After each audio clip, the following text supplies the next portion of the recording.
மகிமை உண்டாவதாக. கர்த்தர் உங்களை ஆசீர்வதிப்பார். இந்த டிசம்பர் மாதமும் ஆண்டவர் நமக்கு வாக்குத்தத்தமான வார்த்தையை கொடுத்திருக்கிறார். ஆகாய் தீர்க்கதரிசன புஸ்தகம் 2ஆம் அதிகாரம் 19வது வசனம். களஞ்சியத்தில் இன்னும் விதை தானியம் உண்டோ? திராட்சை செடியும் அத்திமரமும் மாதுளஞ்செடியும் ஒலிவ மரமும் கனி கொடுக்கவில்லையே? நான் இன்று முதல் உங்களை ஆசீர்வதிப்பேன் என்று கர்த்தர் சொல்லுகிறார். அல்லேலூயா. கர்த்தர் நம்மை ஆசீர்வதிக்கிறவராய் இருக்கிறார். சங்கீதத்தில் சொல்லப்பட்டிருக்கிறது 115வது அதிகாரம் 12வது வசனம். அவர் நம்மை நினைத்திருக்கிறார், அவர் நம்மை ஆசீர்வதிப்பார். அல்லேலூயா. கர்த்தர் நம்மை நினைத்திருக்கிறார், நம்மை ஆசீர்வதிப்பதற்காகவே. கர்த்தர் சியோனிலிருந்து ஆசீர்வதிப்பார் என்று சொல்லி சங்கீதம் 128 5ஆம் அதிகாரத்திலே சொல்லப்பட்டிருக்கிறது. சங்கீதம் 67:6 எங்கள் தேவனே எங்களை ஆசீர்வதிப்பார். அல்லேலூயா. கர்த்தர் இந்த டிசம்பர் மாதம் இன்று முதல் உங்களை ஆசீர்வதிப்பேன் என்று சொல்கிறார். இன்று முதல் எவைகளை ஆசீர்வதிப்பார் என்று சொன்னால், முதலாவது சங்கீதம் 147வது அதிகாரம் 13வது வசனம் சொல்லப்பட்டிருக்குது. பிள்ளைகளை கர்த்தர் ஆசீர்வதிக்கிறவராய் இருக்கிறார். அல்லேலூயா. பிள்ளைகளுடைய எதிர்காலங்கள் ஆசீர்வதிக்கப்பட்டிருக்கும். பிள்ளைகள் கர்த்தருக்கு பயப்படுகிற பயத்திலே இருப்பார்கள். பிள்ளைகள் கர்த்தரால் போதிக்கப்பட்டிருப்பார்கள்.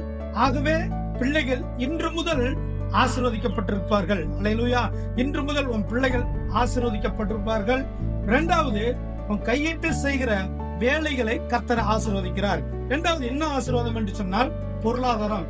உபாகம் புஸ்தகம் 28வது அதிகாரம் 8வது வசனத்தில் சொல்லப்பட்டிருக்குது.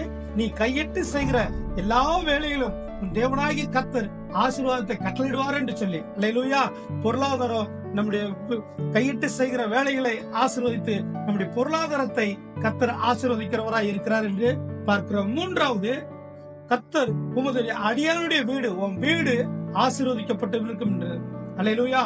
2 சாமுவேலின் புஸ்தகம் 7வது அதிகாரம் 9வது வசனம் சொல்லப்பட்டிருக்கு. உமது அடியானுடைய வீடு என்றென்றைக்கும் ஆசீர்வதிக்கப்பட்டிருக்கும். அல்லேலூயா. கர்த்தர் நம்மை ஆசீர்வதிப்பார். நம்முடைய வீடுகள்ல என்ன ஆசீர்வாதம் சொன்னா, ஆவிக்குரிய ஆசீர்வாதங்கள் நிறைந்து இருக்கிறோம்.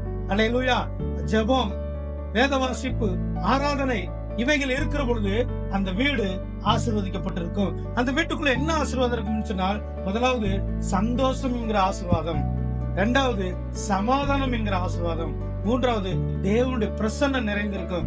இது ஆவிக்குரிய ஒரு ஆசீர்வாதம். நம்முடைய வீட்டுக்குள்ள எப்பொழுதும் ஜெப சத்தம், துதி சத்தம், தேவனுடைய கர்த்தர் கொடுத்த வேத வாசிப்பு இவைகள் இருக்கிற பொழுது, ஆராதனை இருக்கிற பொழுது நம்முடைய வீடு ஆசீர்வதிக்கப்பட்டு இருக்கும். கர்த்தர் உங்களை ஆசீர்வதிப்பாராக.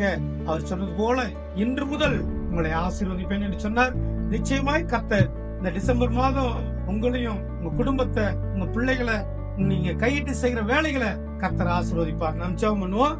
மகா இரக்கமும் கிருபை நிறைந்த எங்கள் அன்பு தகப்பனே, இந்த ஆசீர்வதிக்கப்பட்ட வேலைக்காக உங்களுக்கு நன்றி செலுத்துகிறோம். இந்த டிசம்பர் மாதமும் நீர் கொடுத்த வாக்குத்தத்தத்தின்படி கர்த்தாவே இன்று முதல் உங்களை ஆசீர்வதிப்பேன் என்று சொன்னீங்களப்பா. ஆண்டவரே உங்க ஸ்தோத்திரம். பிள்ளைகளை கர்த்தர் ஆசீர்வதிங்க. ஆண்டவரே கையிட்டு செய்கிற வேலைகளை கர்த்தர் ஆசீர்வதிங்க. ஆண்டவரே உங்களுடைய அடியானுடைய வீடுகளும் ஆசீர்வதிக்கப்பட்டிருப்பதாப்பா. இயேசு கிறிஸ்து நாமத்தில் பிதாவே.